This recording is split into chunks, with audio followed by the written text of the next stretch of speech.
Hello everyone, and welcome to another Dash Enterprise App Studio video. In this video, we're going to be jumping into the Explore button and showcase what it offers in regards to App Studio. So we're going to get started with a new workspace. We're going to click on the Finance section, which is going to create this Jupyter Notebook type of environment for us. Basically, what this is doing is it has two imports. It's getting stock data, and then it is creating a data frame, and then we're just kind of hitting on that data frame to show this table right here. So with that, we can see that there's this button that says Explore. If we click on this button, we're going to launch the Explore window. Now, this is a really useful tool because it gives us insight on our data set. We can run the data by just clicking that button. Basically, what you need to make sure that you do is that you run all before you jump into the Explore section. But this also checks for that, and it will prompt you with a button that will run those cells so that you can start to go through the Explore features. So what this really does is over here, you'll have the data frames that you're working within. This supports multiple different data frames, and it's easy to jump in between them. But basically, we're going to start off with this stocks data frame. And what you can see here is stock data on like 5 different tech stocks. Names we all know: Google, Apple, Amazon, Facebook, Netflix, Microsoft. We can see that these are fairly large data sets, but it's giving indication to this stock and how it's performing.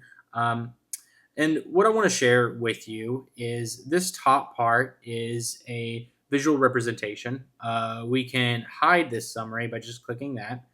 There are options right here to sort the data based on different ascending or descending order, or group by, or you can hide the column. So if I wanted to get rid of Google, I can hide the column like that. Another thing that you'll notice is that there is a view code button, which will show you what's currently happening here.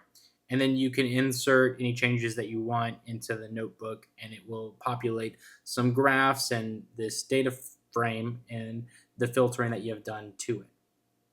But before we jump into that, we'll kind of do a little bit more work on this. If we go into the filter and the sort, we can see that this is showing all of the different columns that you have access to within your data set. So this will represent all columns, and we can activate and deactivate from this drop down. Another thing to keep in mind is that there is this filter option. So, for example, if we want to look through Facebook, because this is one that we're currently looking at, and if we want to make sure that we can sort the data by a certain criteria, we can basically define that here. So if we only want to show Facebook data that is larger than 1, for example, in the data set, we can see all of the data associated with it that is larger than 1, and then we can compare it to the other data frame columns to see how this has performed versus others. So Netflix is doing better, and then Microsoft is also doing better in most indicators associated with Facebook. We can also add a sort option, so we can sort Facebook by ascending or descending order.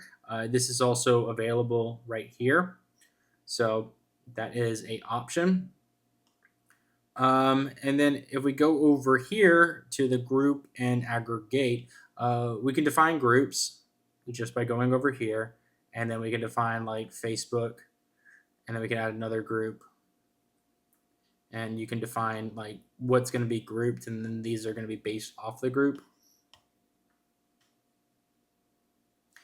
Aggregates is going to be a way to basically count the rows, or count the data set, or count non-null values. So this is what you can basically define with this, or numbers.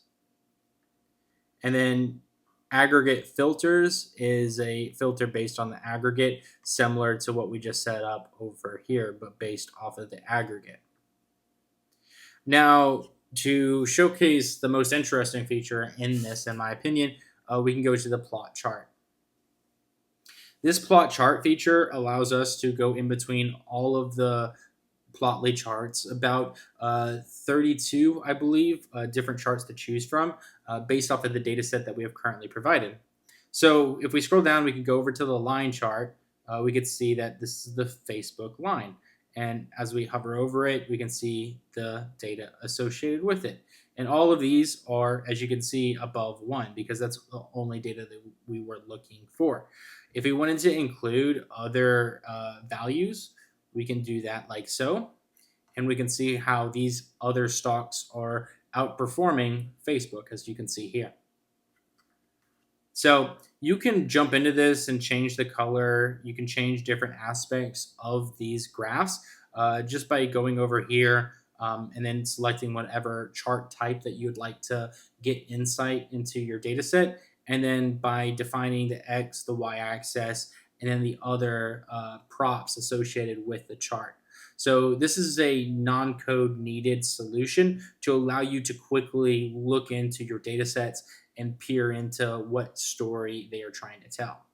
So you can refine this a little bit further. Like you can enter in a chart title. You can define the color scale and a bunch of other different options from showing labels to the range that you're wanting to look through.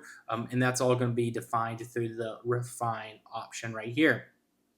The cool thing is that whenever you're done with this, you can click or you can view the code right here and you can copy this and just drop it into your cell within your notebook. Or you can click on this button and you can automatically throw that into the cell. And then whenever it runs, you have this automatically created. So this is the fastest way to conduct data science, faster than just coding out anything. It's literally just selecting the options that you want, and it's a versatile tool to peer into the data. And that's one of the major reasons why I love App Studio as a workstation.